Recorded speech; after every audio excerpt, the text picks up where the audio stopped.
Papers. Papers.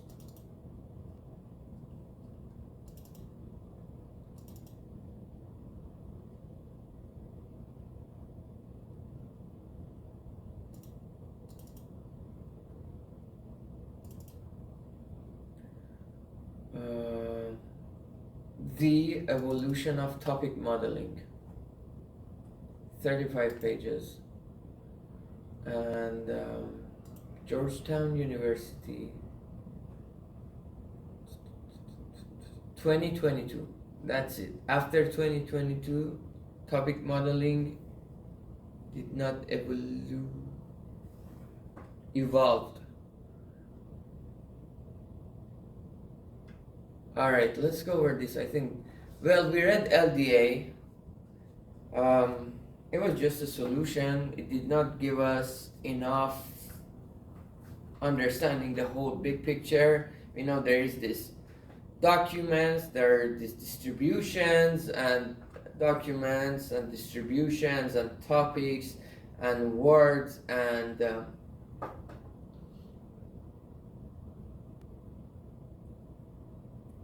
your beta, and then we had Z. What was Z? And then we had word being found in this document, TF-IDF. I don't know if it is even topic modeling. That was more information retrieval. And then we want to open ChatGPT forever. And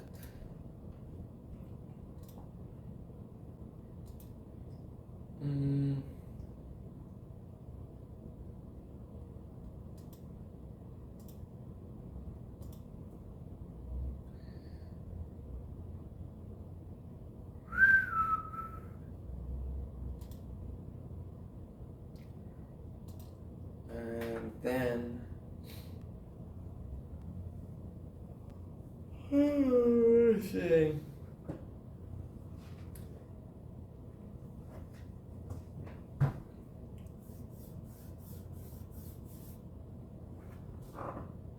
Related literature. Then I wanna Chrome up and say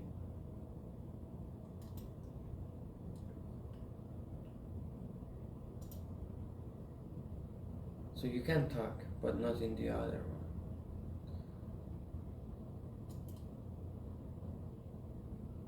Yo, what's up?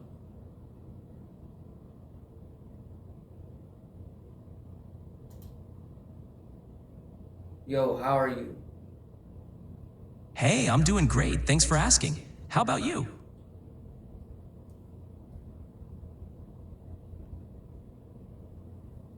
Okay. So I can do it here, but not in my previous chat.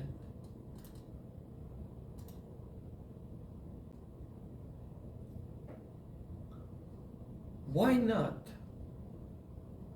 So dumb, ChatGPT.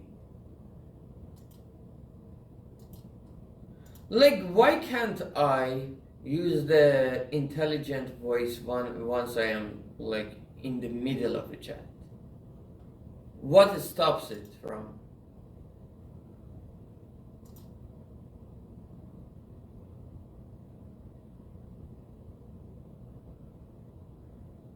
All right, then what else?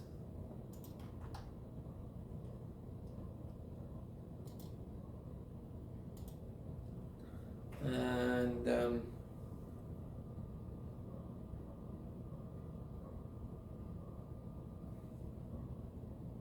I don't know why. I don't know why, and I'm mad at ChatGPT for this.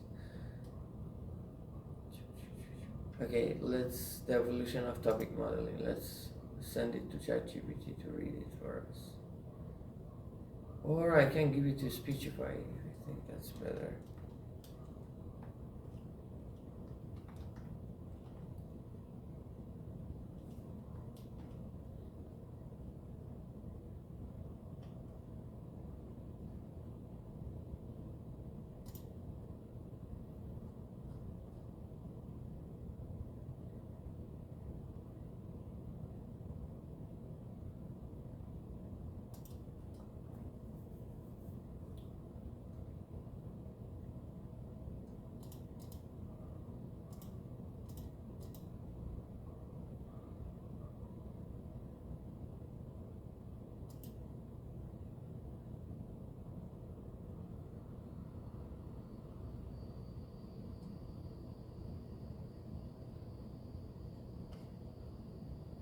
I don't want a free trial or anything.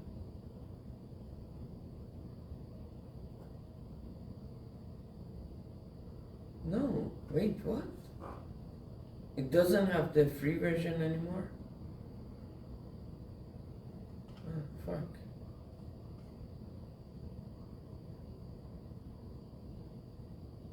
I don't want free trial. What this?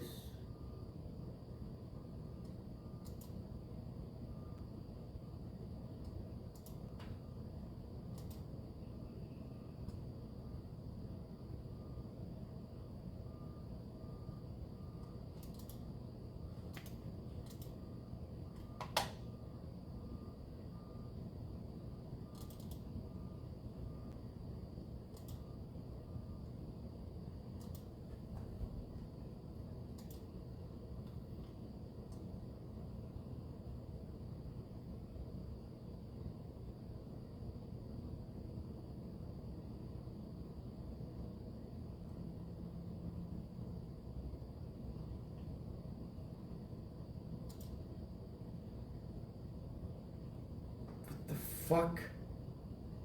I don't want to start free trial.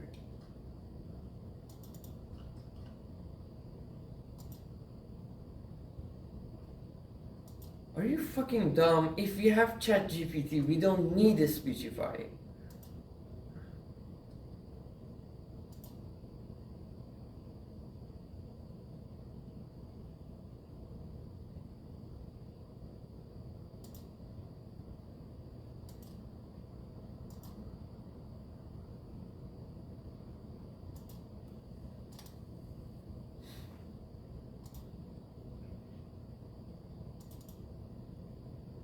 The Evolution of Topic Modeling.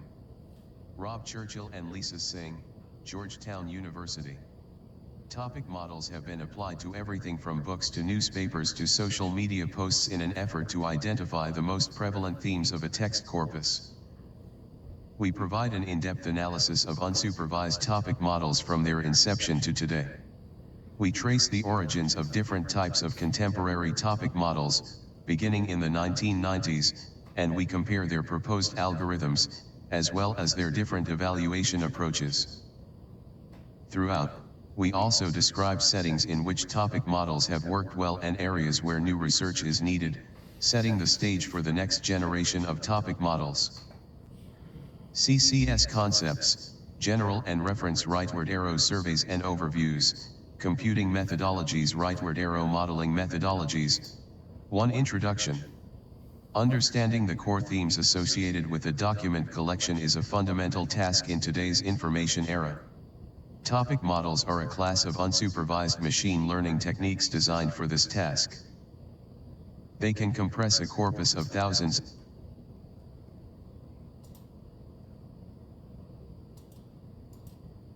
Why can't I zoom in? Like fucking the most stupid app, Speechify. Why can't I zoom in here? What the fuck? What a stupid dumb you are. Okay, I can zoom. Yeah.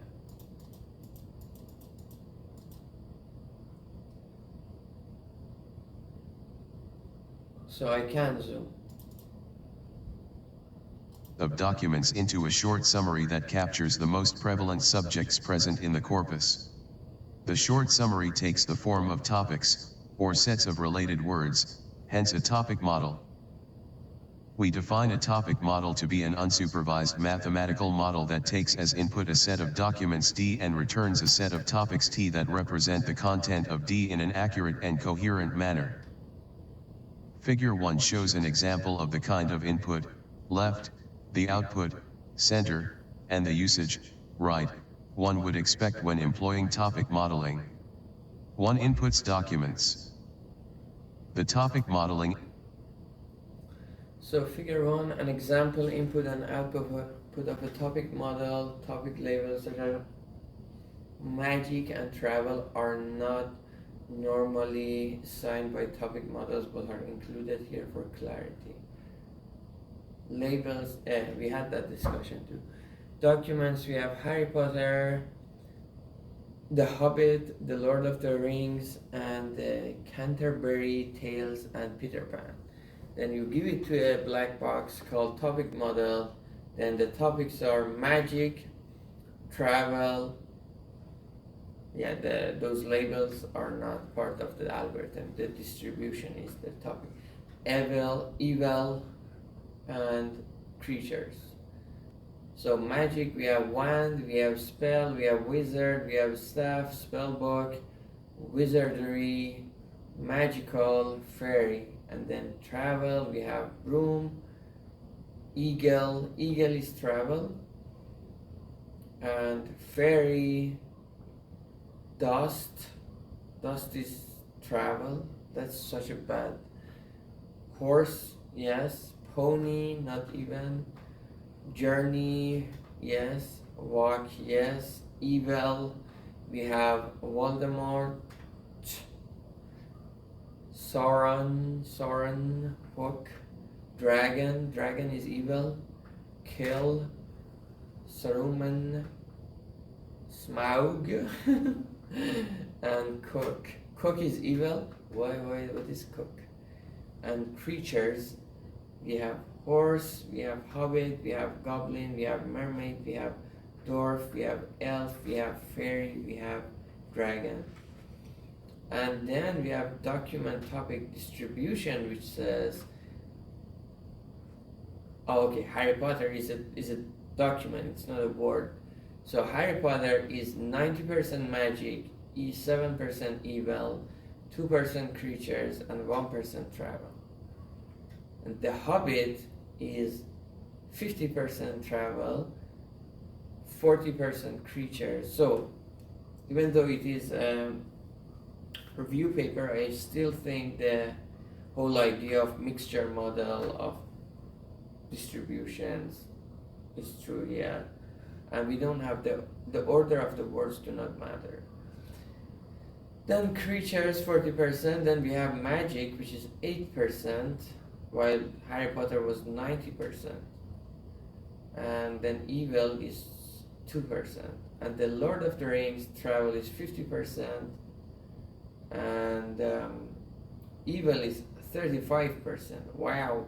And magic is 10%. So it is closer.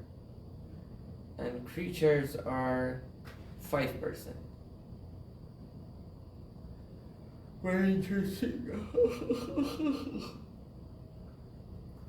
An example, input and output of a topic model. That is actually what we already need about all these topic modeling things.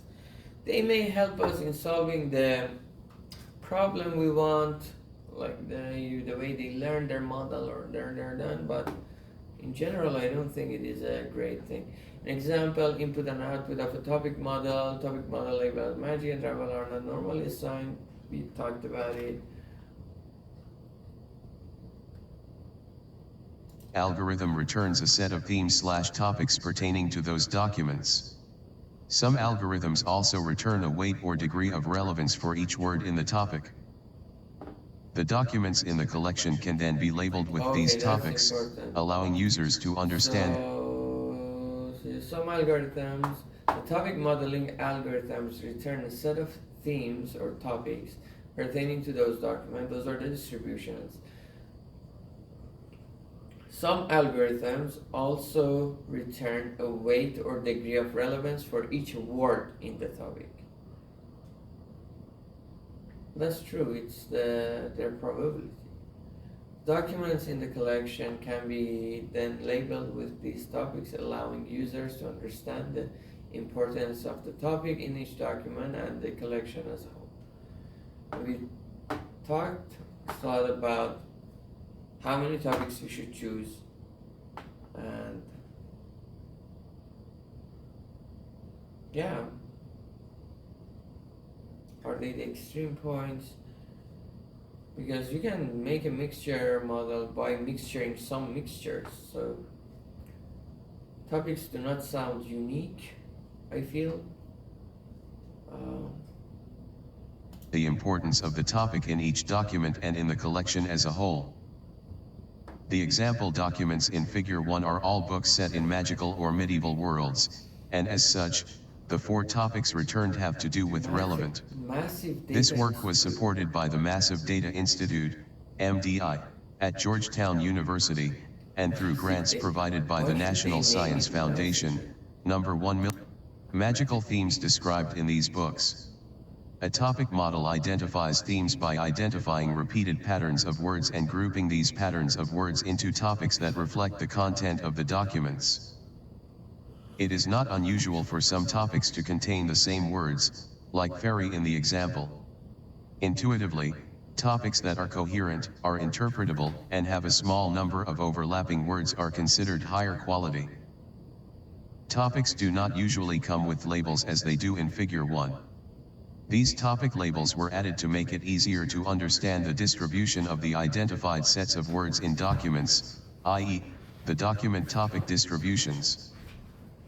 This lack of a proper label can make their results very difficult for humans to interpret if topics are not coherent, containing sets of words that intuitively seem to belong together.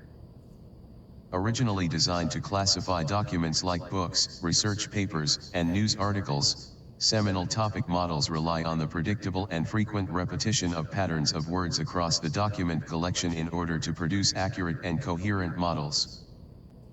In other words, the more predictable the patterns, the better the quality of the topics generated by different topic models. Topic models have been utilized across many disciplines to understand different types of texts, from tweets to books. Researchers have applied topic modeling to understand themes from historic newspapers 55, 90. Sleeman et al. 71 incorporated topics models in their analysis of the evolution of climate change literature. Jacques and Mimno used topic modeling to identify themes in 19th century literature 34. Ryan et al. 66 used topic models in a semi-iterative approach to discerning the most popular parenting topics on Twitter, while Bode et al. 11 employ a similar approach for understanding the 2016 US presidential election using newspapers, tweets, and open-ended surveys. Topic models can also be incorporated with other learning models to increase predictive power and interpretability. So, topic models have been utilized across many disciplines to understand different types of text, from tweets to books.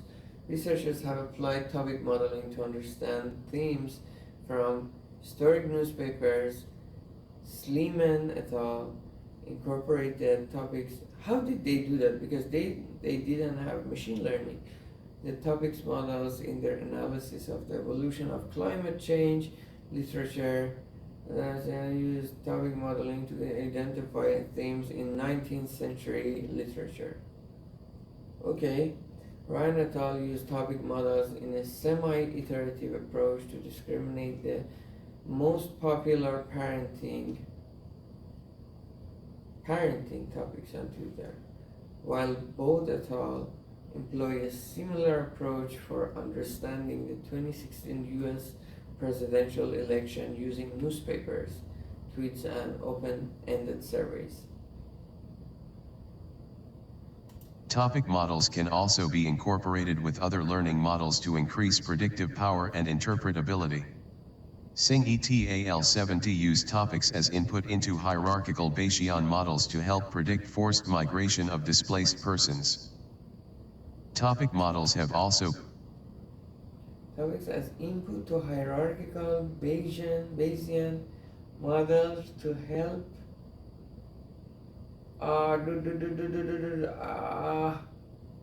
what is this?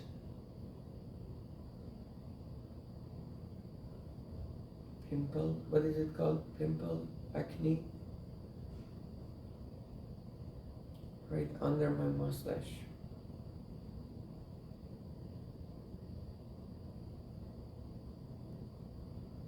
Oh.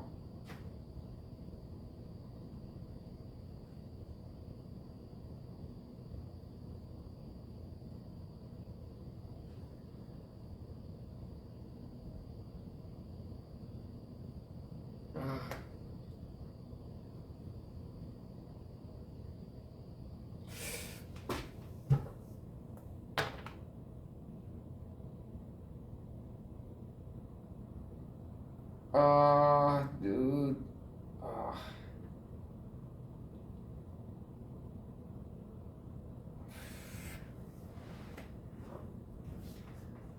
Alright guys, let me go fix it and come back.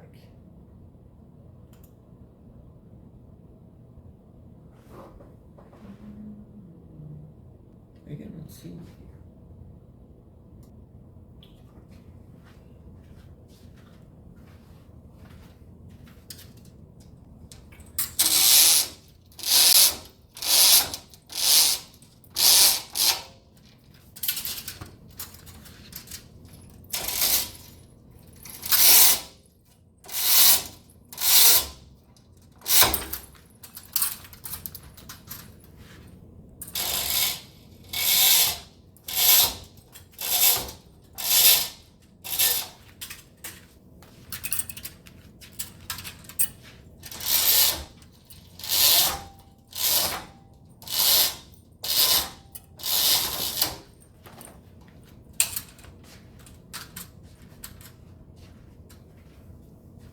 Couldn't find it.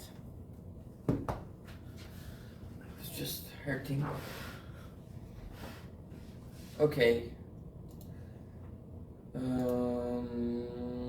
Topic models can also be incorporated with other learning models to increase predictive power and interpretability. Use topics as input into hierarchical Bayesian models to help predict forced migration. Displaced person. Topic models have also been adapted to help predict effect of genetic variants. They have been used to generate tags for content tagging. That's very interesting. So wait a second, topic models can also be incorporated with other learning models. So first of all, you need to incorporate it with other things. Predict power, interpretability, topics to input into hierarchical to help predict forced migration of displaced person. Okay, I don't know what kind of data is it. Topic models have also been adapted to help predict the effect of genetic variants. Predict the effect of genetic variants. Because yeah, it makes sense, right? Genetics is also a sequence of like these DNA stuff. So it's like text, I get it. They can play with it. They have been used to generate tags for content tagging systems. Generating tags, well, I know that you can find those topics, then somebody needs to create those tags for you. Tagging systems to organize online recommendation systems.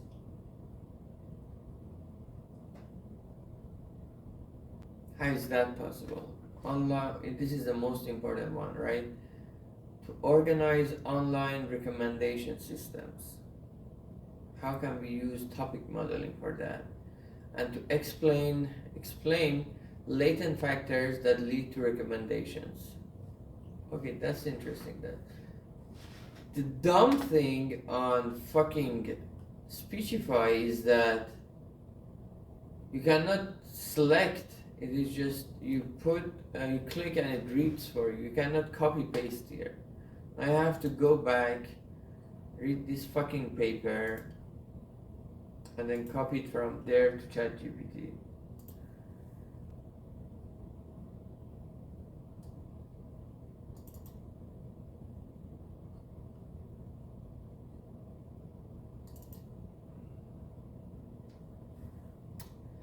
Thesis, papers, the evolution of topic modeling.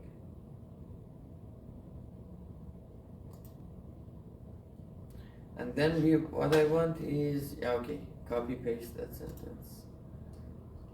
How is that possible?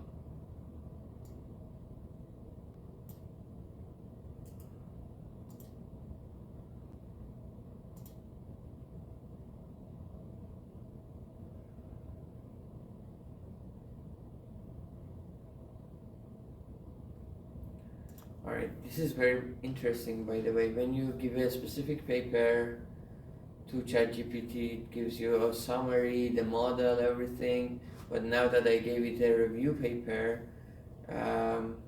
it is asking, what do you like me to do? Like a specific section you have in mind, like it has different sections. quickly to LDA and the original level. So it's asking, it's curious. That's very interesting actually. It's it's like searching for a broad query instead of showing me. Actually, ChatGPT is smart. It's saying, so okay, this is broad. What do you want me to tell about this paper? While a specific paper that is attacking LDA, it goes and summarizes and tells me about it. But this one, it is actually a summary of all other papers. Oh, so let's see.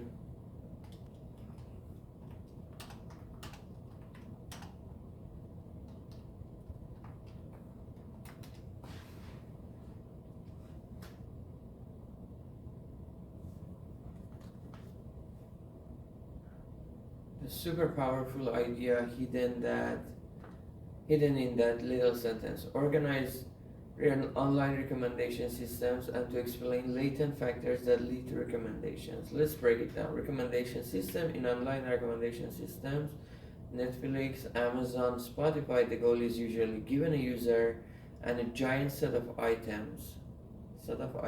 Users predict which item the user would like. Classic method: collaborative filtering, matrix factorization, content-based filtering, recommend based on item features, and then we have hybrid methods where topic modeling comes in. Topic modeling, especially LDA-like ideas, can be applied to recommendation systems by interpreting users and items probabilistically. How is that possible?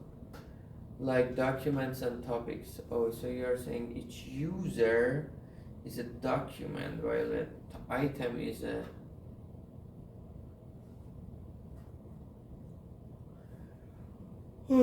topic. LDA. Here's again a document user recommendation system. In LDA we have documents, in recommender systems we have users, and then we have words which create the document. What creates the user? Items. Or the videos they watched. Alright. Yes. What is a user for us? From a point of view of platform, a user is just the videos they watched so far. And the topic is that main intention behind the document. And here it is what user is seeking for. Latent interest area. How it works, user have mixture of latent interest. So okay, makes sense. So user watch these videos, based on this tell me what kind of topic it is. 80% entertainment, 20% learning. So with learning topic, individually group item into topics. Scalable general. Explain the recommendation. Suppose Netflix recommends you a movie. If the system is topic model based, it can say we recommend this movie because you have a strong preference for romantic comedy. That is the label of that topic. And this movie fits that topic. Instead of saying here's a movie you might like, trust me, it says here's a movie from a latent factor. Organizing and explaining. So actually those topics are like those common factors. I really like this topic actually. What is the meaning behind each movie? You are interested in this genre of movie. What is that genre? Actual model theory, collaborative topic regression, CTR, click-through rate, combines matrix factorization and topic MF, matrix factorization, topic models directly to matrix factorization, content-based LDA. Two examples where we build a mini topic model recommender, a visual showing a visualization showing users, topics, and items, collaborative topic regression.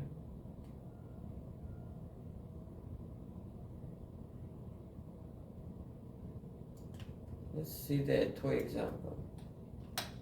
dude, it's becoming crazy. I hope the quality of answers of ChatGPT improve over time too. Tiny but complete. We'll build a mini topic model and recommend by hand.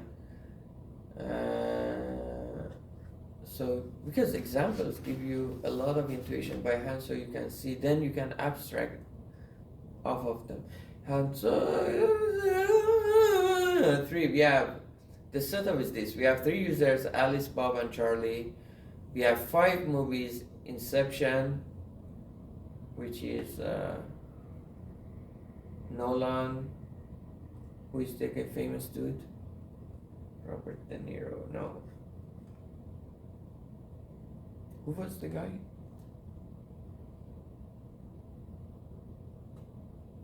Wolf of Wall Street. DiCaprio. Alright, DiCaprio. And Titanic. Again, DiCaprio. It is not that genre is cannot be DiCaprio. Maybe it is actually. Maybe a lot of people just want to watch a movie because DiCaprio stars in it. That is possible too. That may be the main factor in their decision. Avengers, and then the Notebook. Who is in Notebook? The other guy.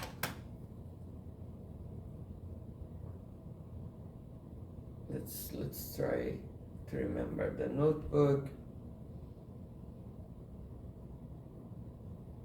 The guy in the Barbie, right? Who's the actress though? I haven't watched the Notebook, so that's too much to ask. The Notebook, alright. Oh, Rachel McDermott. Ryan Gosling. Alright, so Ryan Gosling is there in the Notebook. And Interstellar is again DiCaprio, I guess. Is it also Christopher Nolan? Maybe Christopher Nolan is actually a genre. 2 topics, sci-fi and romance. So sci-fi will be Inception and Avenger and the Notebook. No, and the Interstellar, I guess. I didn't watch Interstellar. And Titanic and Notebook will be romance. So step 1, define topics, item topics, distribution each. Okay, and then we have Alice, Bob, and Charlie fuck each other, and then we can find the topics out of it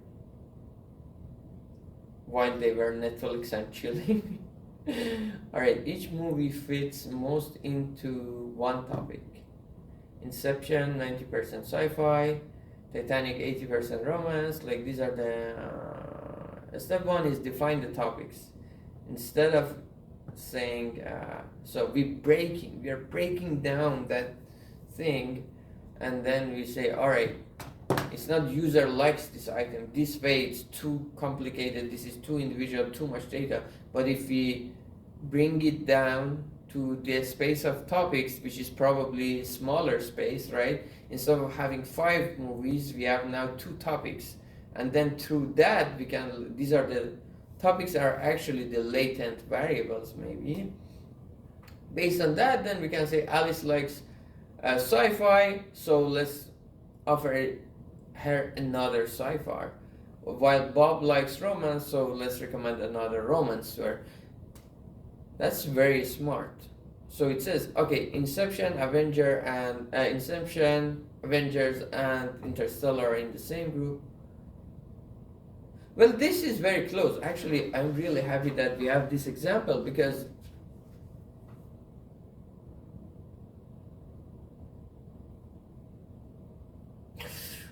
fuck. I don't know what is here, but it hurts. I don't touch it. I don't touch it. Alright, so it is very close because assume we have this, we were talking about these 2 topics we have, and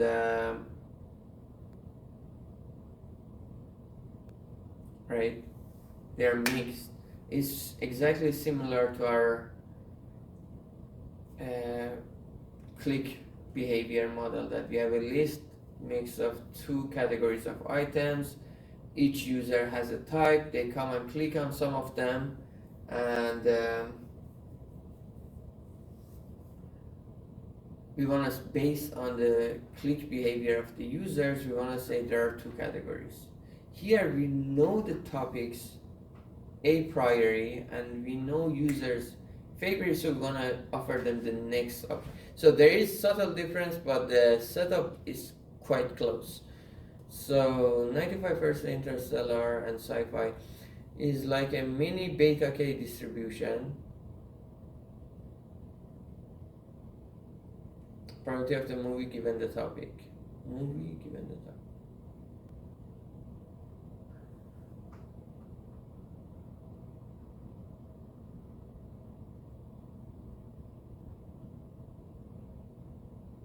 Yes. Step 2, define users. Users are like words, I guess. Alice like watches sci-fi 70% of the time, romance 30% of the time. This is the prior knowledge. Okay, here we know what type of the users we have, kind of. We are also assuming in my model that we have this theta, that theta percent of the users are type 1, while 1 minus theta are type 2. Bob is 2, 8, and 5. Alright, if we know that about them, then of course. Loves romance and Charlie likely both equally. Predict recommendation score. So we want to maximize their theta times their beta.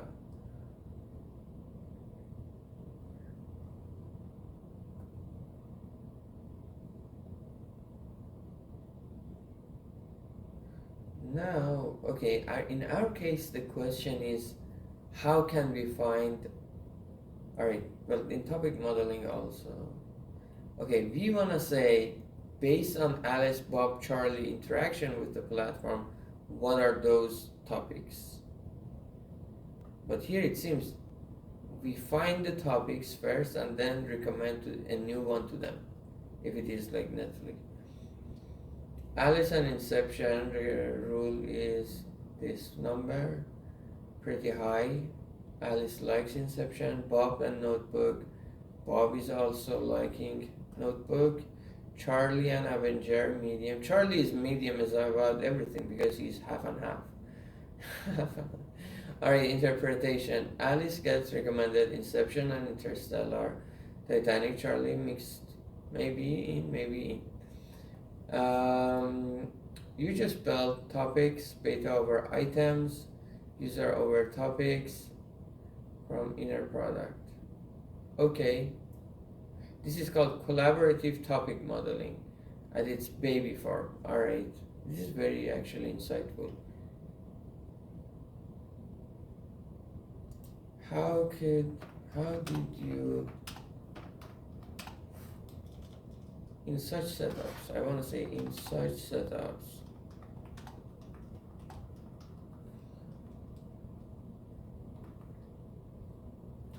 how do you find the topics at first?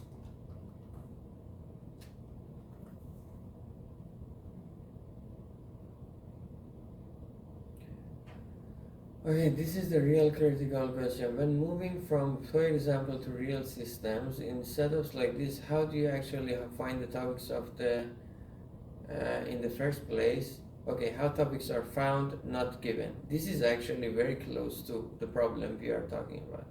In real recommendation systems, you don't know the topics up front, like sci-fi or romance. Instead, you learn the topics from the data, which, if it is users' interaction, it is very related. How it happens, you start with the user item interaction matrix, R8.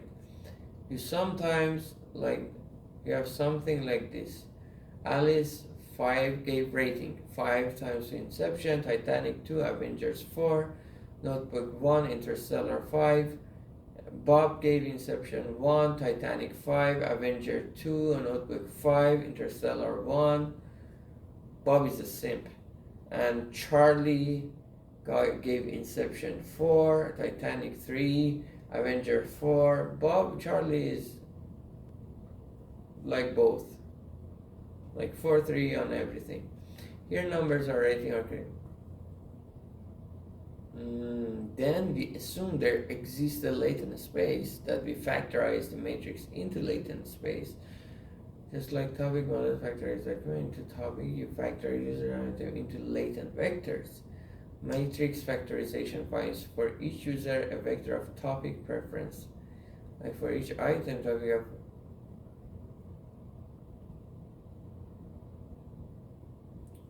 so the thing is that if we already have these ratings, we just we don't wanna.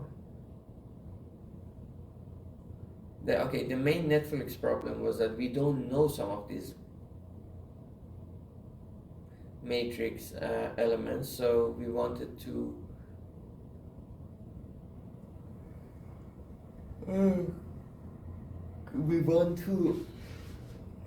extrapolate from other people's.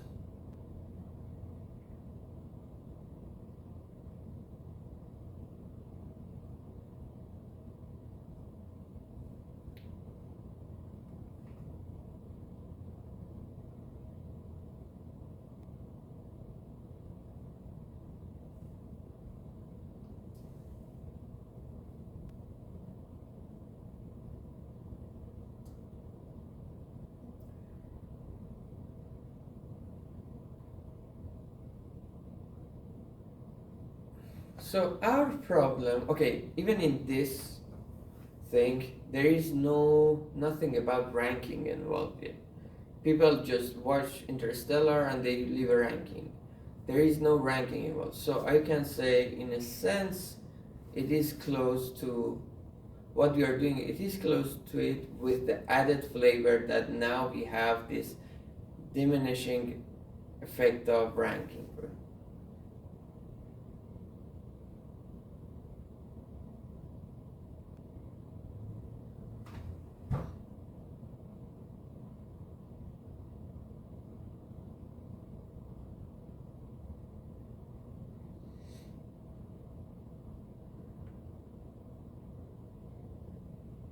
Drake, The Weeknd, and Post Malone are in the same category. Internally, it acts like a modern pop rap cluster, but it's discovered, not labeled. Alright. Why is this powerful? You can find latent structures no one thought to label. Now you can find them based on their user interaction. So it is just the effect of ranking removed from it. This is actually our problem without the effect of ranking involved. Weird niche genres, new categories, surprising behaviors. You can even discover completely new topics like people who watch a mix of superhero movies and romantic, like 1-1-1 switch. People who binge animated shows. Okay, I really like that. How are topics found? By learning from interaction data using matrix.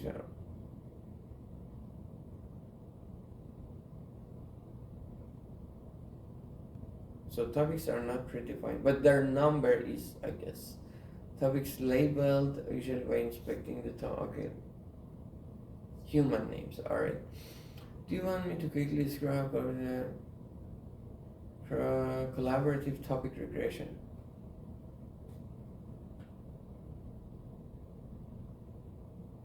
Okay, it is related.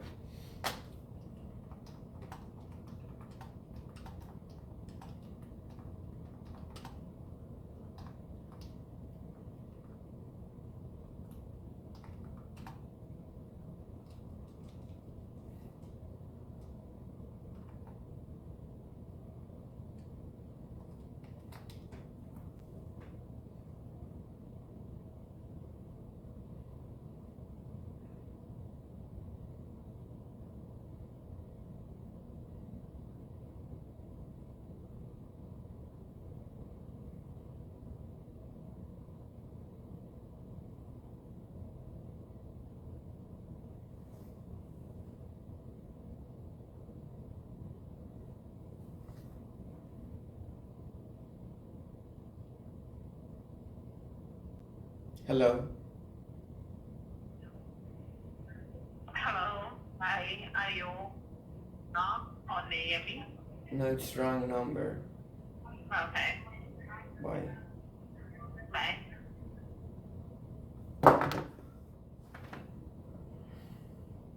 After 6 years, still people are calling.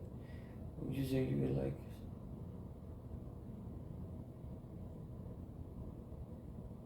For each user item pair.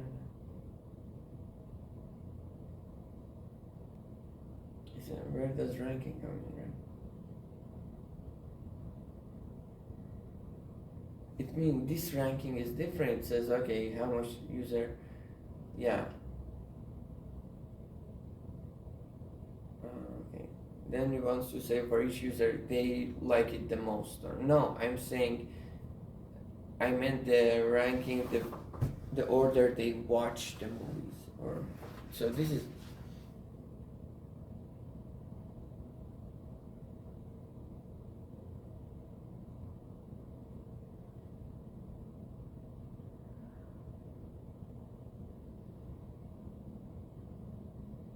RankNet, LambdaNet.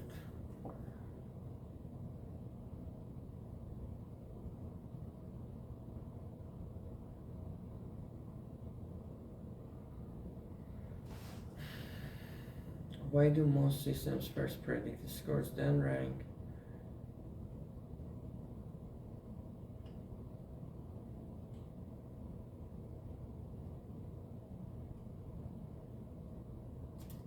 But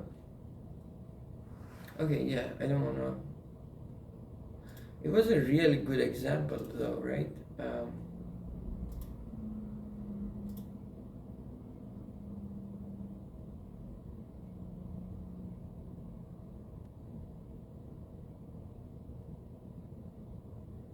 All right, let me.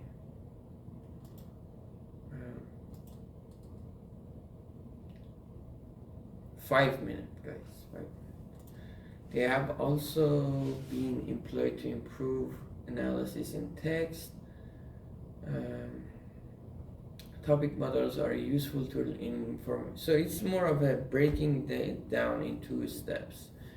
Are a useful tool in it says there is a meaning behind those choices, that if you find that, you can say, okay, this user likes this kind of movie. Simply are a useful tool in information retrieval, aiding in, it's like having a point of view, deciding based on that, not like you're just acting based on curiosity. Topic model, fuck that. Topic models are a useful tool in information retrieval, aiding in query expansion and documentation. It is probably what we want to do. What should be apparent from this example is that topic models are being used broadly, both as final results and as a feature into predictive models. I want to go to see 92 and 93. Evaluating topic models for information retrieval in international coverage, information and knowledge management. 93 is a comparative study of utilizing topic models for information retrieval. Well, these are very related to us now. These two, we need to take a look at. That's why having a review paper is so valuable.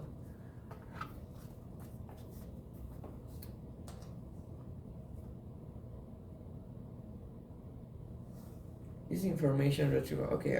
However, I don't think information retrieval and e-commerce are also exactly the same. 92, 93. IR.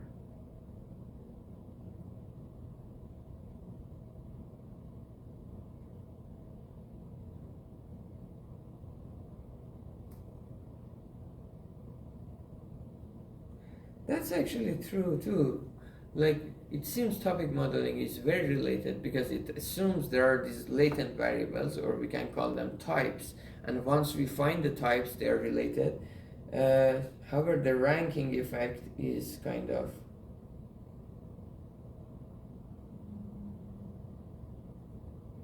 is not present. 3 minutes.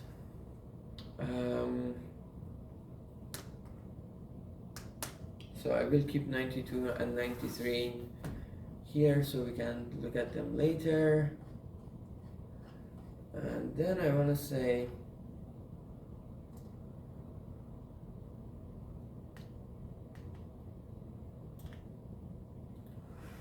guys, I'm really, I told you 3 minutes. Now we have 2 minutes left, but I am worried.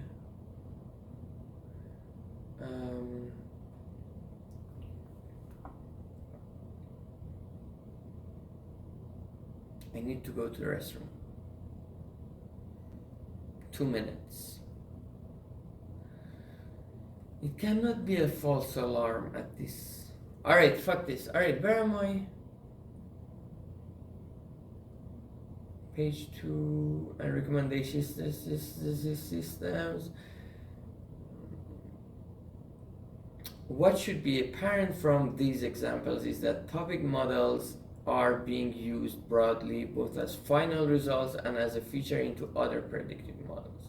So I really like, I don't know, now I'm like, okay, I think topic modeling is a perfect match for studying cases that we have this latent variable that in econ or mechanism design we call it users type.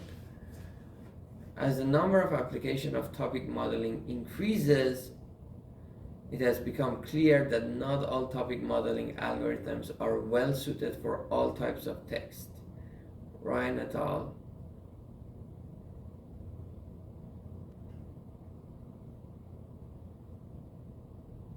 So what we want to do probably in our system is that we are enriching our topic modeling finding with the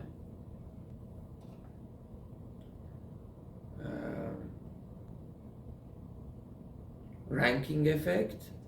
However, we are also interested, we are treating each like user click as a document. That's the thing, right? We have categories which are like a vector of 0 and 1, and they are mutually separate. And based on user behavior, we want to find those topics that they're separate. Sounds very similar. I want to say topic modeling is very close.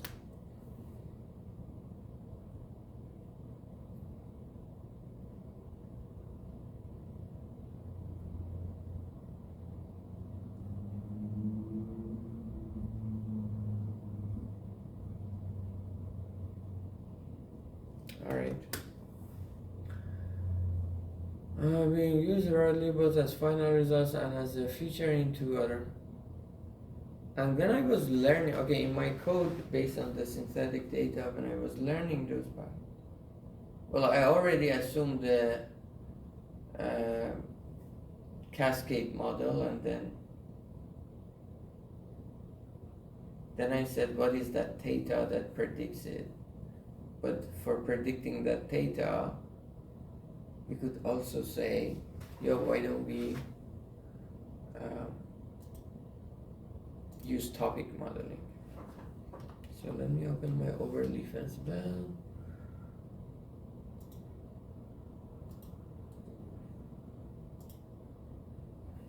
I'm just worried about one thing, and that's, first of all, let me go. I have to go to the restroom.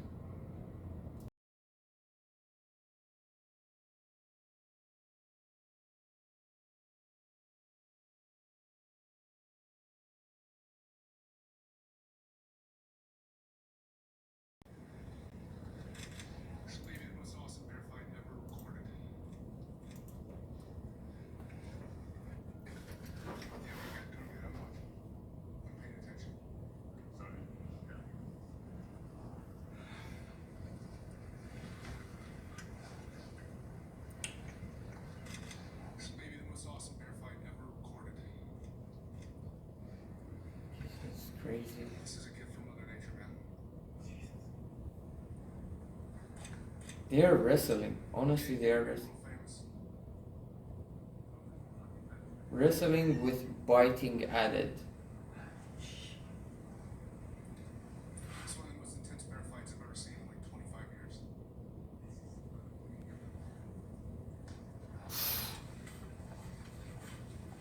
Their hair, their fur is just falling off. Wow.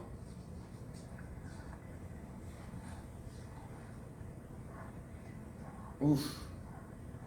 Real wrestling, honestly, they just bite each other too. It's like topic modeling with the added flavor of ranking. Oh. But they don't strike much. Tiger strikes.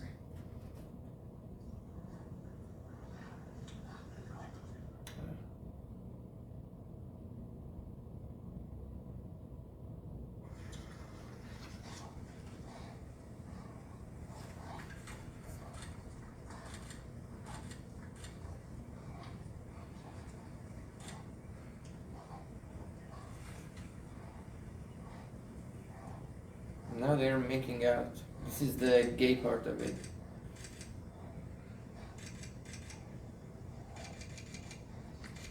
Oh shit. Why do you change the camera? Why do you move it? They're so similar, I don't know which one is winning. Like which one is... I lost it. Which one is which? Oh god, he's got my throat. Ooh, pinned him down. Okay, this one is much stronger. Yeah, he's the winner will be declared. Yeah, this is the dominant one for sure. That just means that's like the most pissed they can get. But see, now he's been pinned down. So it's pretty much like the rules are They have like rules. you're done. Like I won. Yeah, if you pinned the other one down, wow, it's biting its asshole. I Jeez. think the old guy won. Holy shit, dude. God, the female's not even watching. Holy Females are watching, what was that? Holy shit, dude. God, the female's not even watching. Oh my goodness Christ.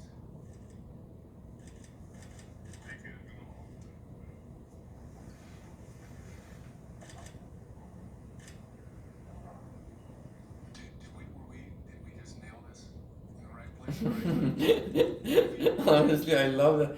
The guy loves what he's doing. Did you just nail this? They did it actually. Yeah, I got the whole thing. Two fucking grizzly bears fight. Dude, why doesn't the other one just surrender? You're over. You have no chance. You want your balls cut? Fuck, they're fucking each other. They're biting each other's face. And their teeth is like this long. Wow, the loser one is shaking. But his teeth are all good. That bear is fucking brutal.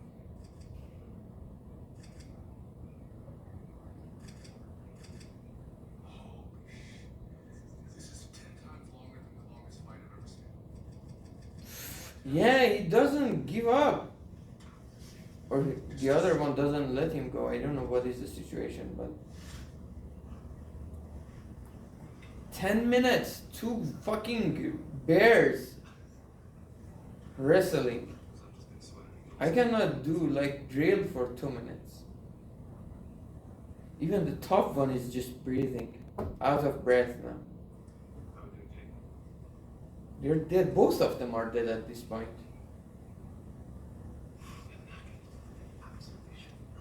Wow, they don't.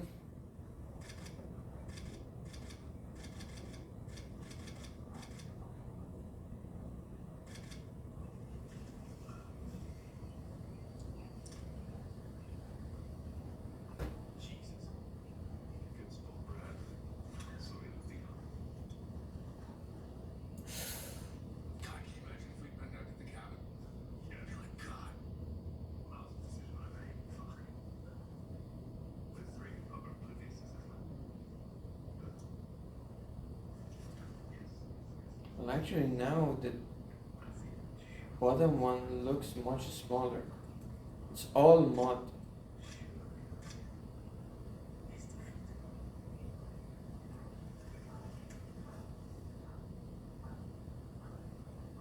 Why doesn't he leave? I love that. Not a quitter though.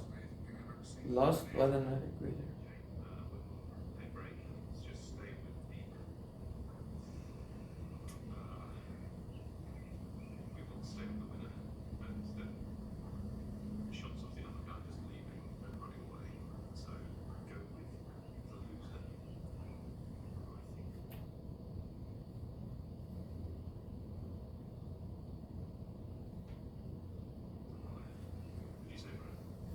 Oh yeah, absolutely. The losers on the left. Yeah, he's got his head down. He's basically saying, "I'm sorry, I lost."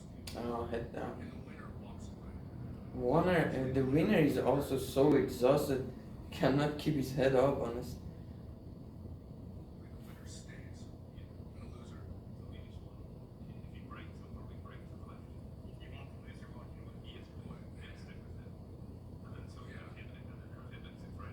Yeah, yeah. The winner. I'm sorry. The winner will walk away. And the loser will stand there. Yeah. Oh, the loser stands, the winner walk away. That's crazy. Yeah. The winner walks off. It's counterintuitive. Yeah, it is counterintuitive. Yeah, the winner is walking away. Isn't it fucking crazy? They know these rules between bears. We should be that. I don't like to be like them. I want to live in city safe. I don't want to be around bears. Yeah, he's gonna stay still, and then the winner will. This winner, motherfucker, will. That's. I'm wondering if they attacked each other again. In other news, Massachusetts residents are going to be happy to hear this. It just came out. There's a new website where any Massachusetts resident, as long as you live within a zip code in the state, you can apply to have your auto insurance rates.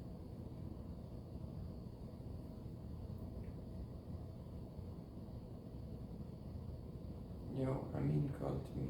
Let me.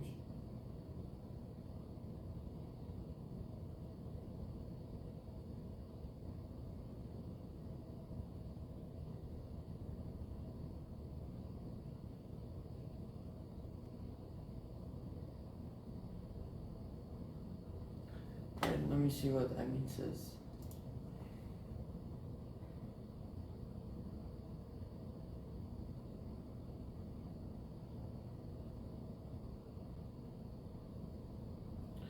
One minute, guys. What do I want to do? Oh, I see. Um,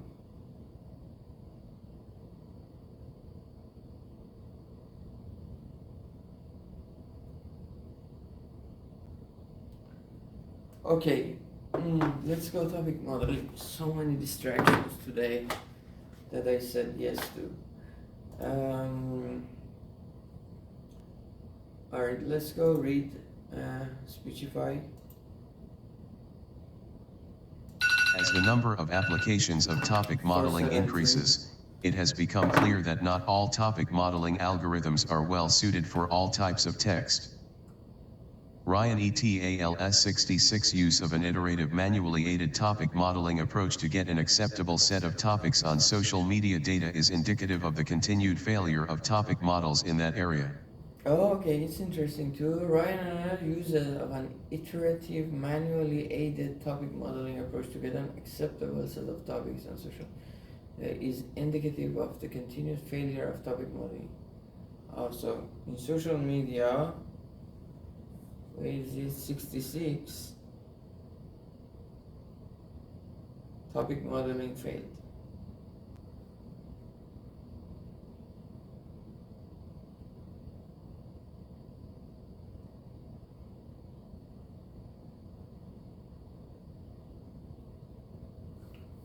Not in some cases on social media.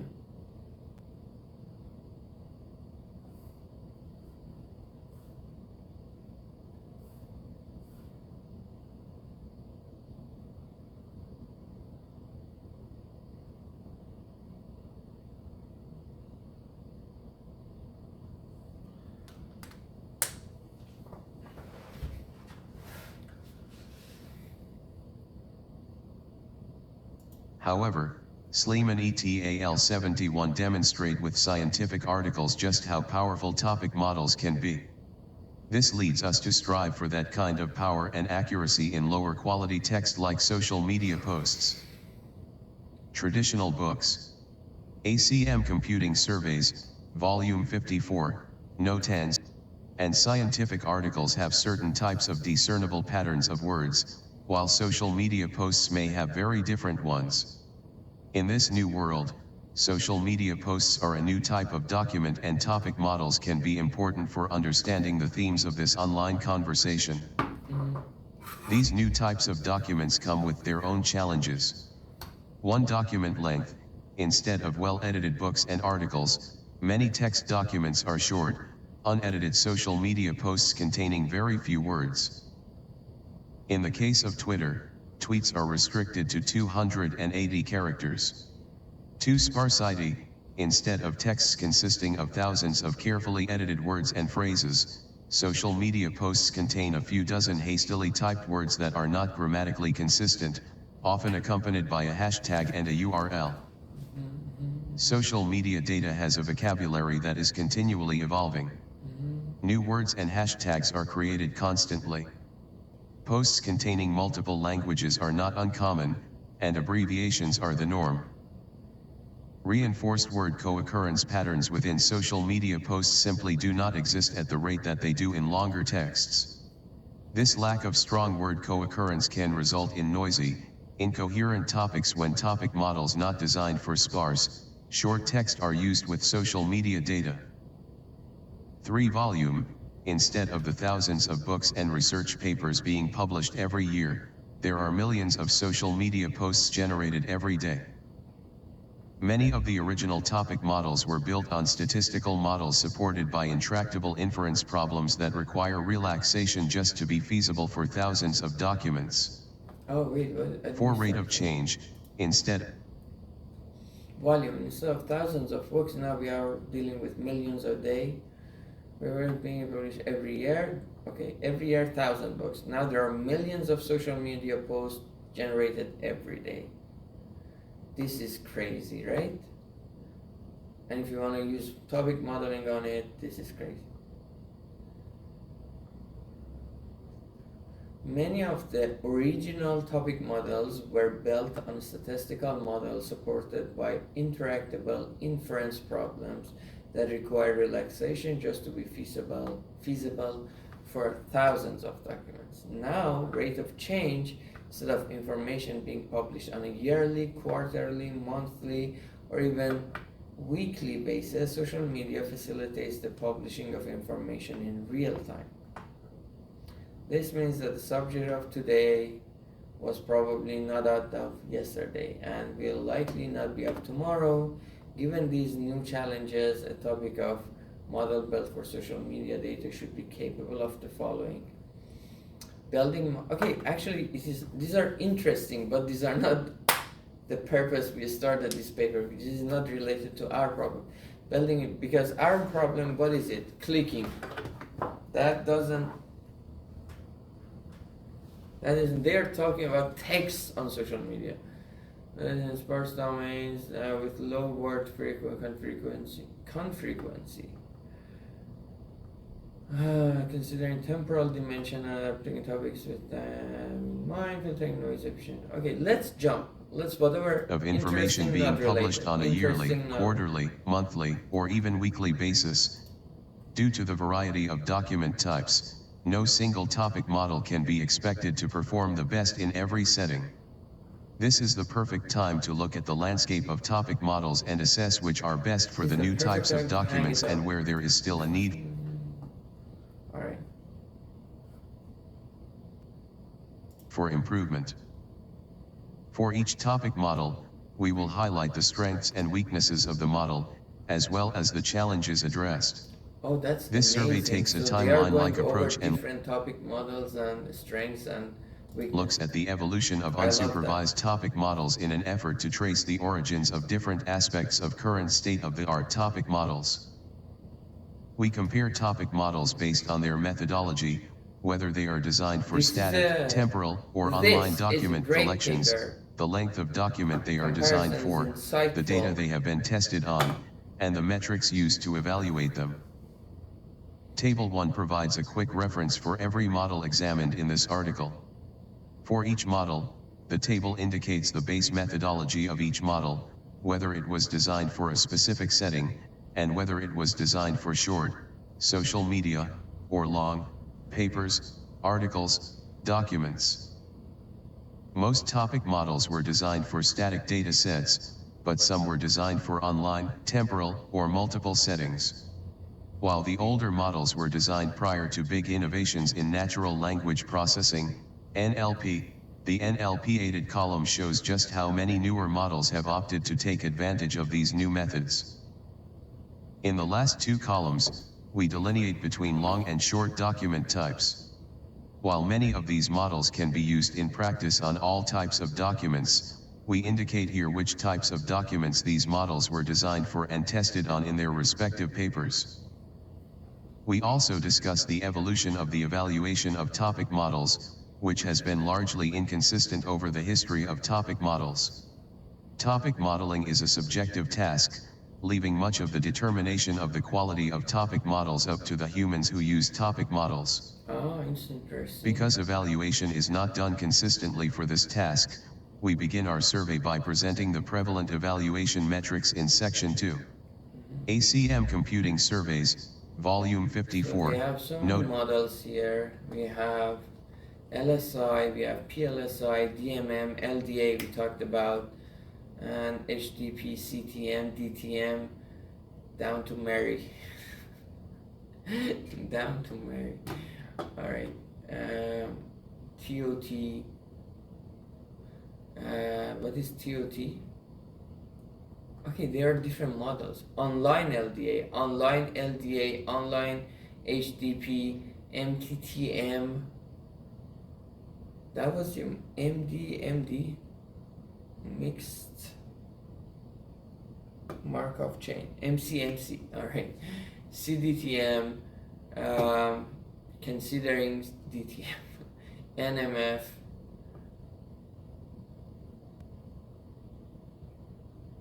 ETM, TS, TFM,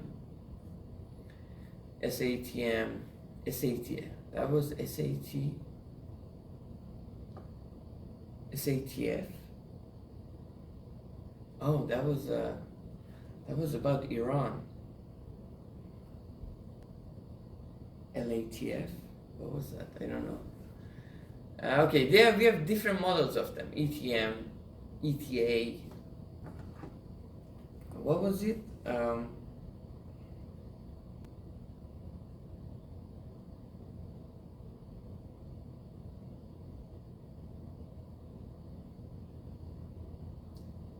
FATF.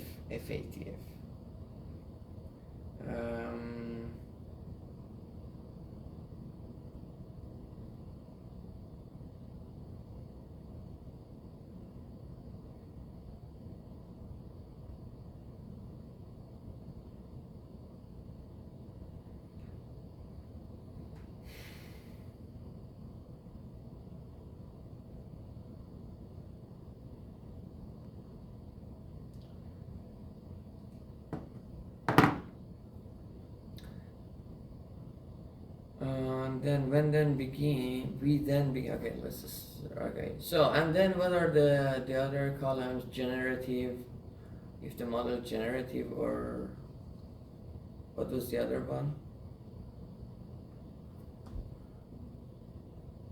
Obstacle, no, I forgot.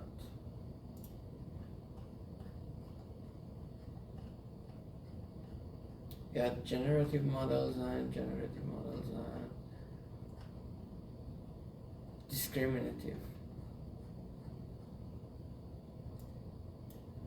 So this model is generative, the other one is la la la la. Oh, it's paper. It's here. And then we have graph-based, non-graph-based, matrix-based, NLP-aided. So we have so many topic modeling. Static, they are online, they are temporal. Dude, we hit the spot. This is a really good paper. and document type, they're either short or long. We then begin the history of topic models at the birth of unsupervised topic models and their early variants. Unsupervised. Section 3. Figure 2 depicts the evolution of topic models from inception up until the incorporation of Alright, more let's go modern over figure 2 we already discussed. language models such as word embedding spaces into topic models and includes topic models from sections 3 and 4. We describe some classical approaches to online and temporal topic models, section 4, and move through time in order to understand how we arrive at where we are today, section 5, and what there is still to be done in order to create accurate topic models, section 6. Figure 3 depicts the evolution of topic models from the introduction of Word2Vec word embeddings to the present and includes topic models from section 5. In total, we compare over 30 topic models. While a number of supervised, semi-supervised, and ACM computing surveys, volume. Wait a second. Topic models with knowledge have been proposed. This article focuses on unsupervised models since they are more prevalent for large data sets. We briefly discuss other variants at the end of section 5.3. Ultimately, our goal is to provide insight and intuition about the basics of how each topic model is designed and the strengths and weaknesses of the different topic modeling algorithms given the changing landscape of modern documents. Lastly, we discuss present-day topic modeling and what we believe are areas that still need attention. 2. Evaluation. Alright, let's go figure 2. Okay. The evolution of topic modeling, a timeline of topic models from inception to the introduction of modern techniques.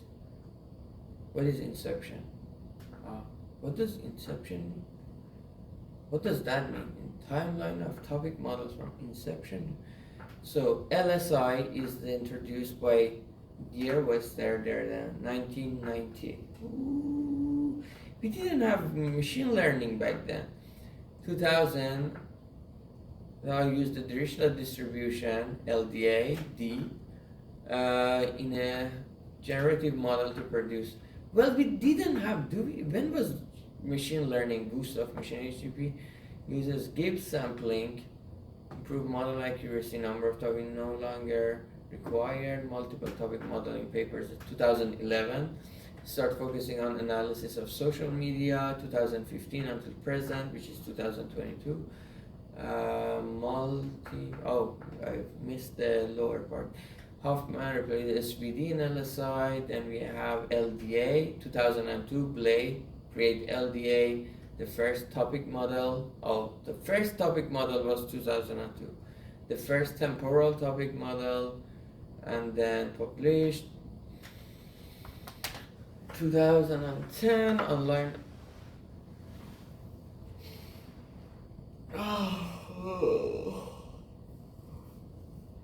HDP are created to cope with larger data sets. 2013 is red. Why? Because introduced Word2Vec embedding. Alright, Word2Vector.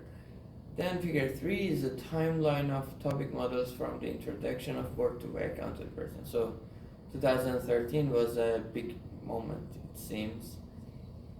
Yana introduced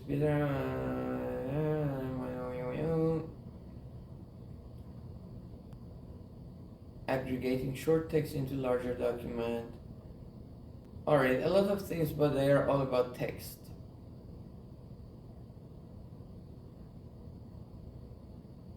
Short text. They are all about short text because it is about online. It's not about books anymore. Who reads books? I read books. I read books and I love that. Supervised, I don't read them, I listen to them. Supervised neural net models begin to comprehend reinforcement learning. Thompson and BERT for that uses BERT. BERT is the Google. Is it Google? It's not the general. It's the previous version. So they are more. After that, they become more focused on. However, interesting thing, we have short text.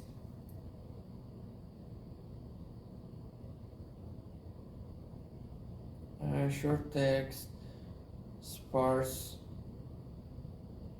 nature of online data,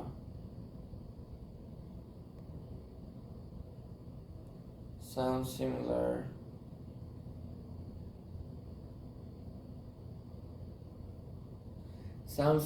to what? eBay dataset description.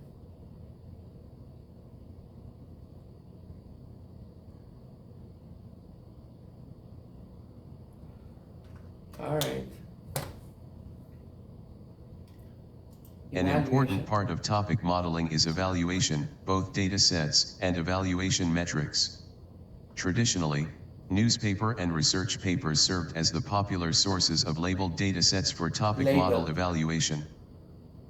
The 20 News Group's Dataset 41 is by far the most popular available dataset for evaluating topic models. It contains just over 22,000 newspaper articles labeled with topics from a set of 20 different topics.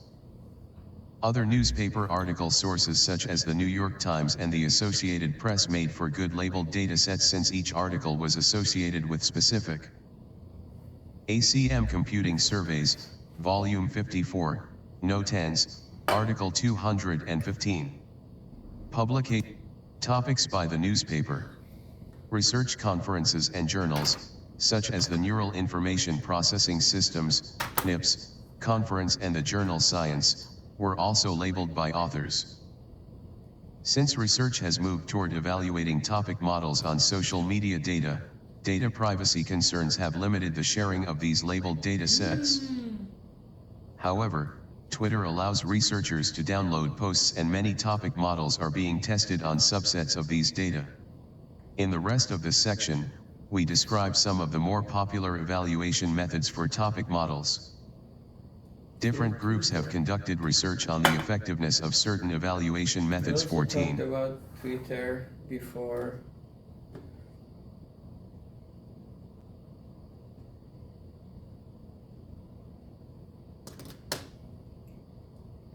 And 5481.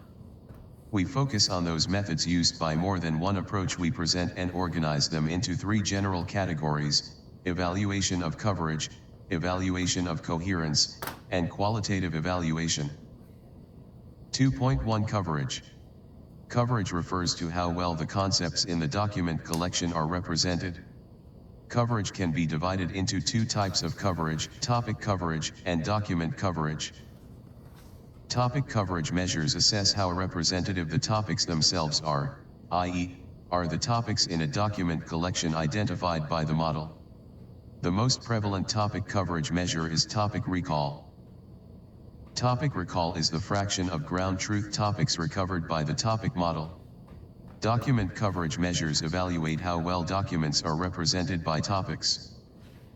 Topic model accuracy is a typical measure for evaluating document coverage. It is defined as the fraction of documents that are accurately labeled by the topic model. In order to evaluate topic recall and accuracy, ground truth topics must be available. As will be seen, topic recall is used more sparingly than topic accuracy. When a full set of ground truth topics are not readily available, other metrics are used. Purity is the accuracy of the model if documents are always assigned the dominant topic. This metric attempts to penalize models that assign a large number of low-probability topics to documents, as opposed to a model that assigns a high probability to a single topic across the document collection. Another way to measure convergence is to compare topics across topic models. KL divergence is used to show how a new model's probability distribution over topics differs from that of a baseline topic model. KL divergence is the expectation of the log difference between the underlying probability distributions of the topic models. 38. So purity is the accuracy of the model if documents are always assigned the dominant topic. Metric attempts to penalize models that assign a large number of low probability topics into documents. What? As opposed to a model that assigns a high probability to it. I didn't understand. Instead of relying on ground truth topic sets, KL divergence allows one to compare the topic set of a new model to a previously established state-of-the-art model. All of the coverage methods described so far require, to some degree, prior knowledge topics, either in the form of ground truth topics or in the form of a state-of-the-art topic model's topic distribution. In 1999, Hoffman took a different approach when he introduced Perplexity 30. Instead of relying on ground truth data to compute topic or document coverage, Perplexity is a probabilistic measure of how well a model can predict a held-out sample of documents. It is a way to compare probabilistic topic models. More precisely, Perplexity is the average negative log likelihood of held-out documents. A lower perplexity means that the topic model does a better job of mapping the held-out documents to the theoretical distribution of words in the documents, thereby having better document coverage. Okay, perplexity is something Others we have also used the do log for, likelihood of held-out documents, not negated, ChatGPT. as an evaluation method. Let me check what It should be is. noted that Perplexity. By the way, why am I not sharing you? Alright, what is... Can you explain perplexity? Explain.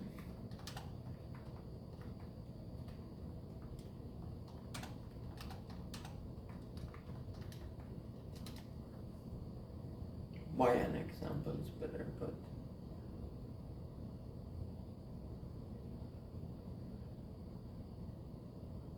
so log P is good, log is good, sum is good, 1/n is about fine, minus is bad, exp is good. So in general, bad.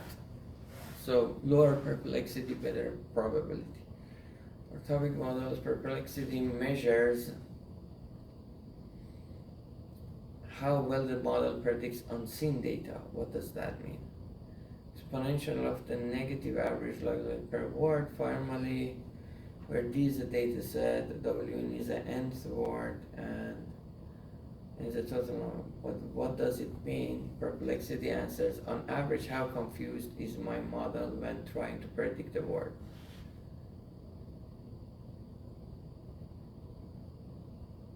I want to compare it to our example. How can we use perplexity there?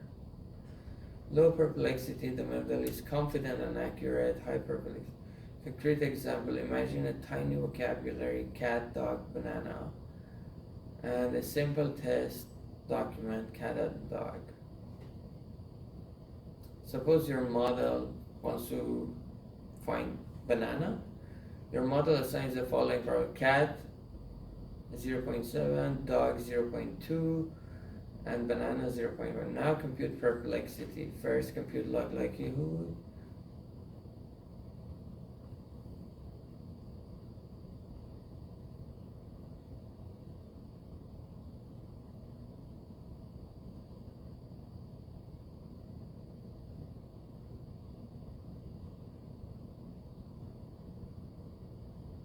What does that mean that we have tiny vocabulary and we have a test document?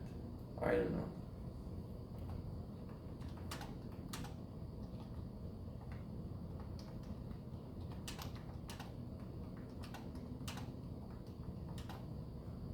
What is test?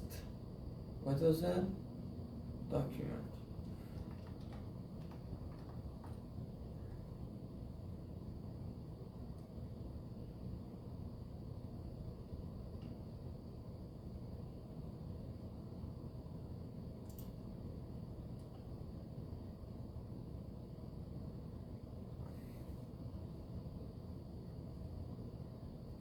So all unique words you care about in your data set.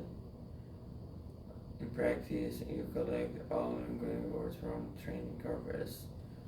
Words or okay, gathering of all words.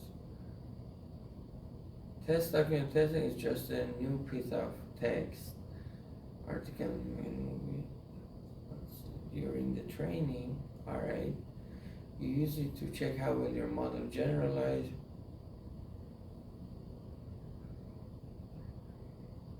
test document. Simple examples. Suppose your training data is that the cat sat on the mat, the dog chased the cat. Dog and cat and banana. There is no banana. Vocabulary might be cat, D, sat on, mat, dog, chased. Now suppose the test document is the cat chased the dog, which is not in the document so far. You look at this new document and ask,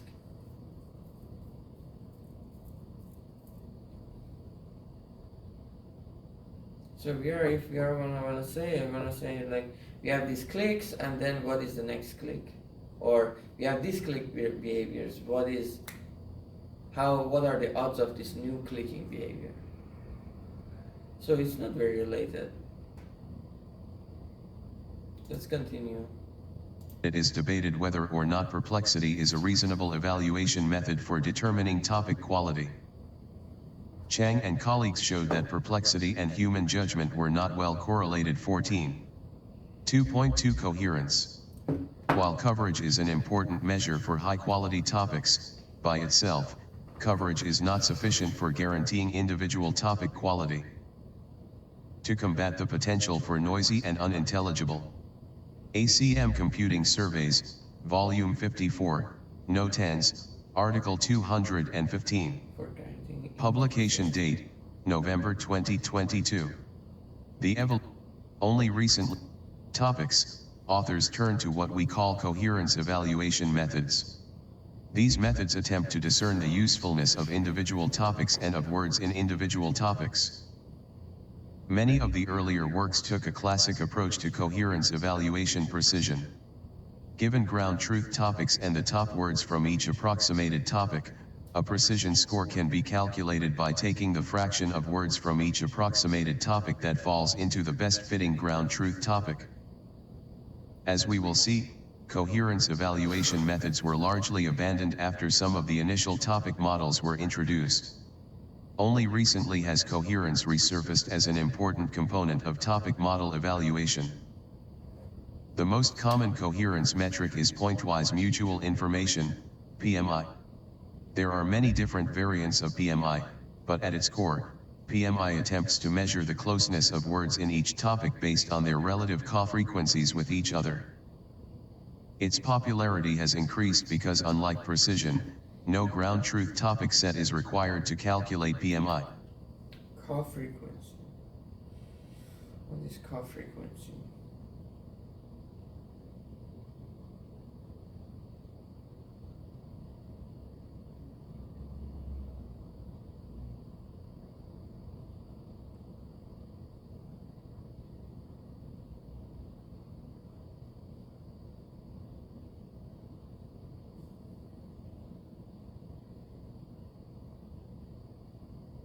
We don't have co-frequency. Co-frequency. Resonance, being the same frequency. A number of other coherence measures have been used to evaluate topic models. CV, as defined by Rotor ETAL 64, is a combination of cosine similarity and normalized PMI under a Boolean sliding window. It attempts to capture proximity between words as well as the mutual information and vector similarity.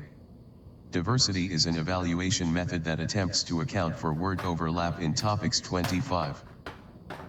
If a model cannot decide which topic a word belongs to, it may assign it with reasonably high probability. Diversity is an evaluation that attempts to account for word overlap in topics.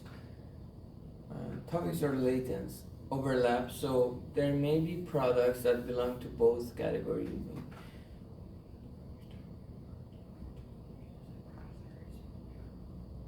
To multiple topics. This makes a topic Still, set our less model coherent. allows this too, by the way. Topic diversity is the percentage of unique words in the topic set, considering the top K words of each topic. Like PMI, diversity does not require knowledge of ground truth topics. Methods similar to topic diversity have appeared under different names over the years, including topic uniqueness 53 and topic overlap 21. Adjusted Rand Index, ARI, measures the agreement of topic document classifications. For a pair of documents, either they should or should not be clustered together based on some similarity measure. The RAND index calculates the percentage of document pairs that are correctly placed together or correctly not placed together. ARI corrects the RAND index for chance. ARI is most commonly used when the topic document labels are known, so that the similarity measure is whether the documents actually belong to the same topic. What I want to do is However, also ARI could also employ a similarity measure that does run not one of rely on these- ground truth Wait, labels. what? Signal-to-noise ratio. Also, really interesting would be interesting. Let's try a topic modeling.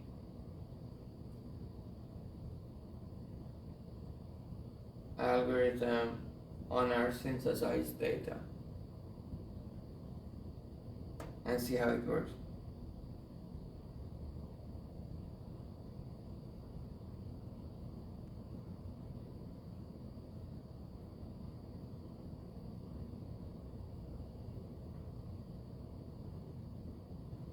That's a good idea too.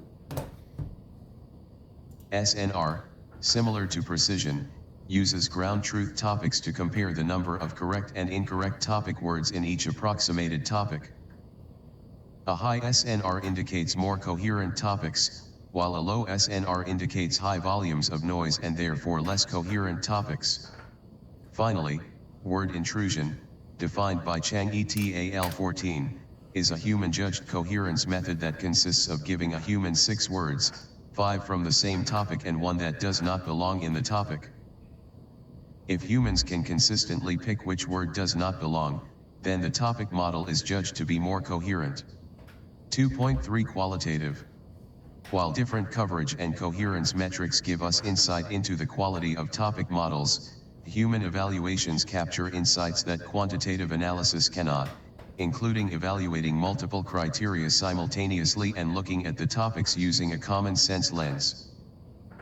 As such, coverage and coherence evaluations in and of themselves are insufficient judges of a topic model.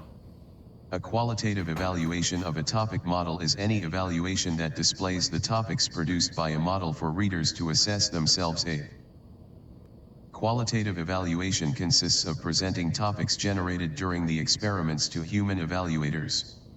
In some cases, a qualitative evaluation is used to compare a single topic across all the models tested. For example, a human evaluator may be given a topic, or set of topics, output by multiple models and asked which one seems to capture the topic the best. Qualitative analyses can also be used to show the diversity of an entire topic set generated. ACM Computing Surveys, Volume 54. By the new model. For example, a human evaluator may be asked to identify topics that are most similar or most different from a specific topic. In the case of some temporal models, a qualitative analysis shows topics along with when they are most prevalent along a time scale. These can then be mapped to relevant events to show the evolution of each topic. A qualitative evaluation of a topic model is used to portray what math and statistics often cannot: human understandability. A qualitative analysis can be misleading if authors choose to display only a small subset of the best topics. However, a well-done qualitative analysis can be very valuable if it helps researchers better understand the quality of topics generated and/or how a new model's topics might differ from baseline models. 2.4 Evaluation Mapping to Proposed Models. Table 2 shows which models used which evaluation methods for their experiments. Table 2 contains only the evaluation methods that were defined and used in more than one paper examined in this survey. Many more evaluation methods have been used in the past to demonstrate the quality of topic models. While our list is not exhaustive, it does show a trend in methods over time. Coverage and coherence methods have waxed and waned in popularity throughout the years, with Perplexity falling in favor of pointwise mutual information. The qualitative evaluation has become just as necessary as a good quantitative evaluation for portraying topic model quality. Other evaluation methods find a home here and there, but BMI and qualitative evaluation have become common practice. 3 early topic models, 1990 to 2006. 3.1 precursors to topic models, latent semantic indexing. Topic models can trace their origins back to 1990, as we can see in Figure 2. In their article Indexing by Latent Semantic Analysis, Dear Wester et al. Described how one could use latent semantic analysis to automatically index and retrieve documents from large databases. 23. The authors devise a model called latent semantic indexing, LSI. Given a vocabulary, a set of documents can be represented by a Word document matrix. First time was used 1959, Arthur Samuel, Theory of Learning, and then 1915, Alan Turing, 1919, Statistical Machine Learning. Oh, SVM. No. Oh, now we have topic modeling in 1990. LSI, PLSI, LDA 2003.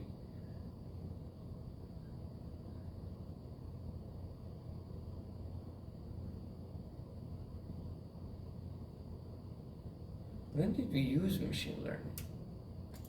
I thought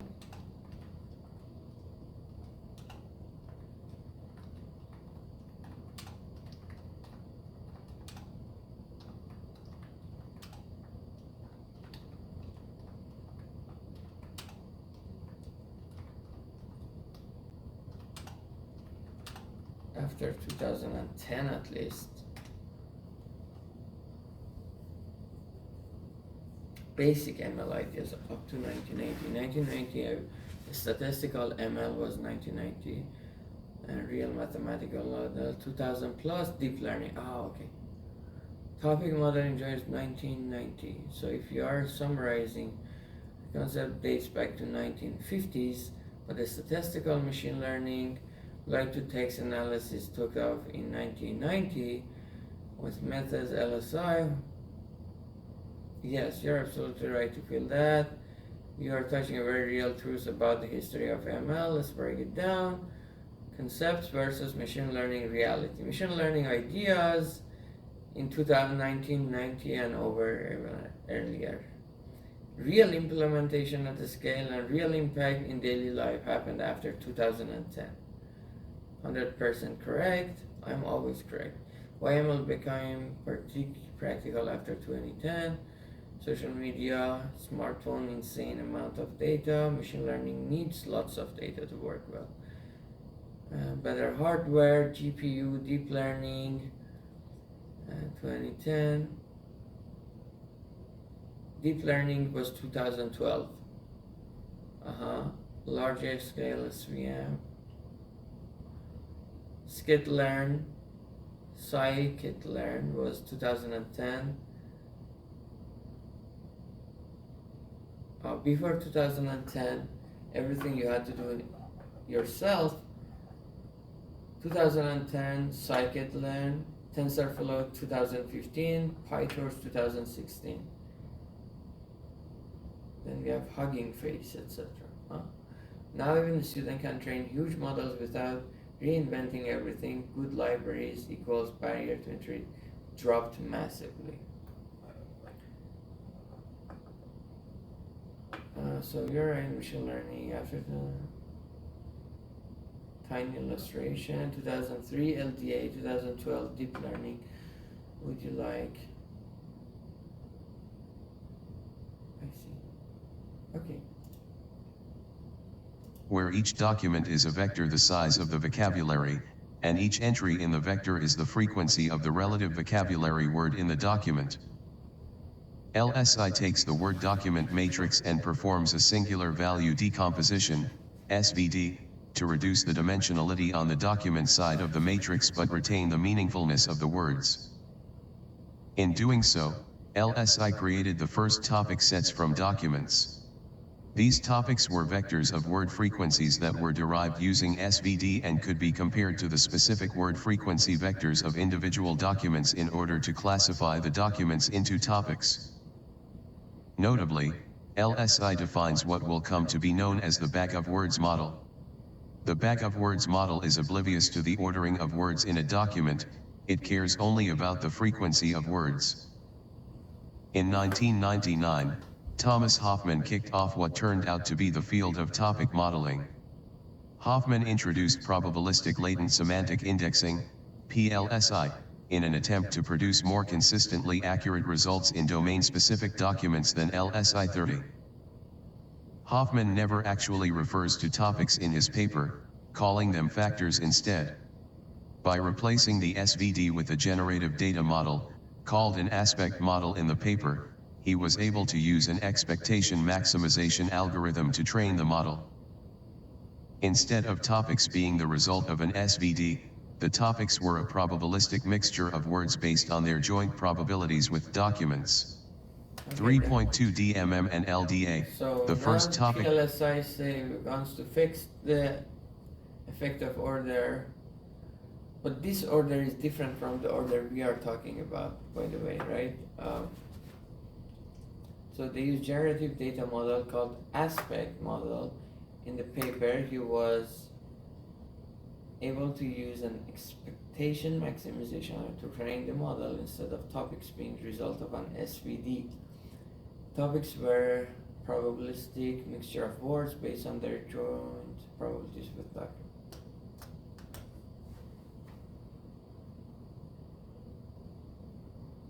Topics were probabilistic mixture of words based on their okay, it was still, I don't think there was any grammar involved. Models. So 3.2.1 DMM and LDA were the first topic. DMM. Originally interested in improving the accuracy of text classifiers that until then had used labeled data to classify text, in 2000, Nagum et al. Set out to determine how to. ACM Computing Surveys, Volume Alright, 54. there is another table 2, topic model evaluation method by method. Recall, we have accuracy, we have LL, perplexity, KLD, purity, precision, these are coverage. Precision, PMI, diversity, and ARI are coherence and qualitative. A study of them. Incorporate unlabeled data into text classification 57. They would again use expectation maximization along with a generative model, but they added the Dirichlet distribution to the conversation. The Dirichlet distribution is the multivariate generalization of the beta distribution. Instead of using just alpha and beta to define its distribution, as in the beta distribution, the Dirichlet distribution is defined with respect to k, where k can be viewed as the number of dimensions associated with the Dirichlet. Together, these dimensions are used to form a probability distribution that is normalized using alpha. The Dirichlet distribution is ideal for topic modeling because each topic can be cast as one of these k dimensions in the distribution. Intuitively, each of the k topics has its own probability of appearing given the distribution and observed document. In their algorithm, a document is ACM Computing Surveys, Volume. So this graph, we had it in also LDA graphical model, plate notation. Alpha was given, like, yeah, alpha is extrinsic to the model, then you have theta, beta, they are intrinsic.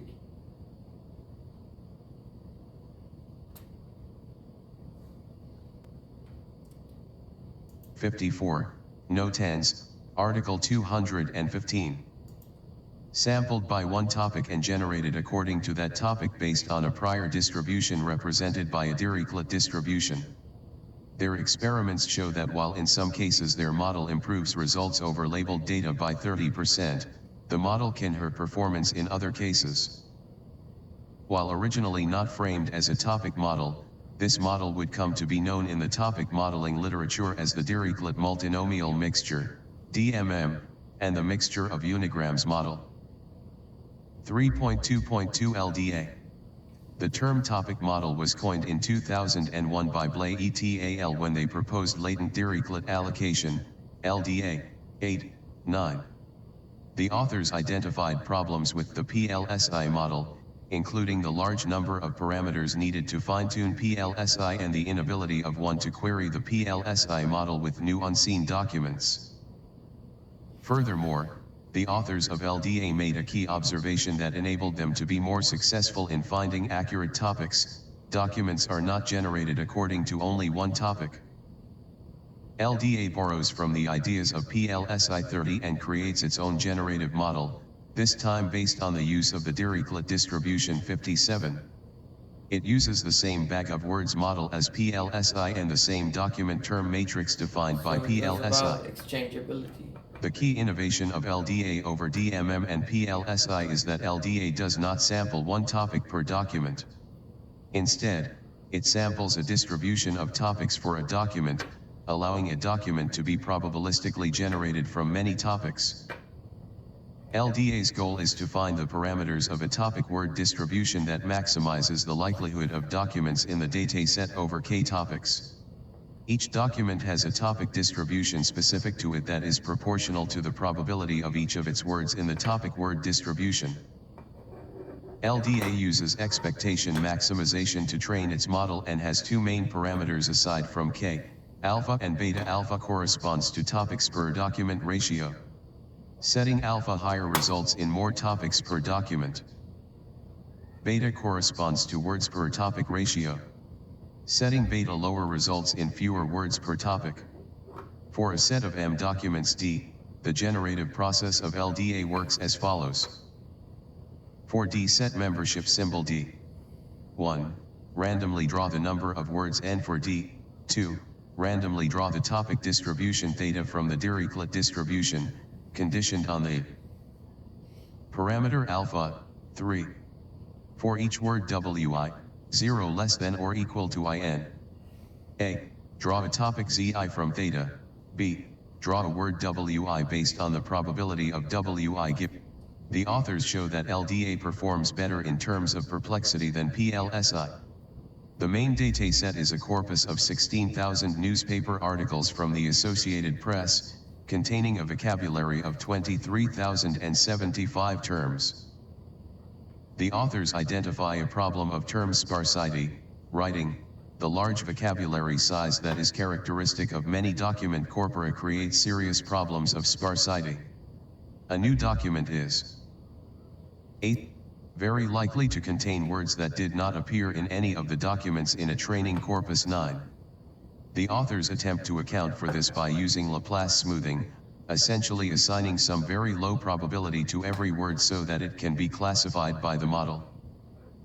The problem of sparsity persists all these years later in even more extreme fashion due to the vast amount of slang and lack of structure in social media posts, open-ended survey responses, and other short texts.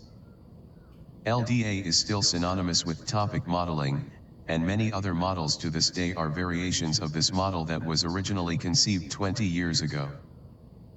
LDA has many variations and has been applied to many different tasks in and around the natural language processing realm. Gelidar et al. Take an in-depth look at LDA and its variants in their survey of LDA-based topic models 33. 3.3 Early LDA variants. Fuck off. In the years after designing LDA, researchers Alright, I have to leave now.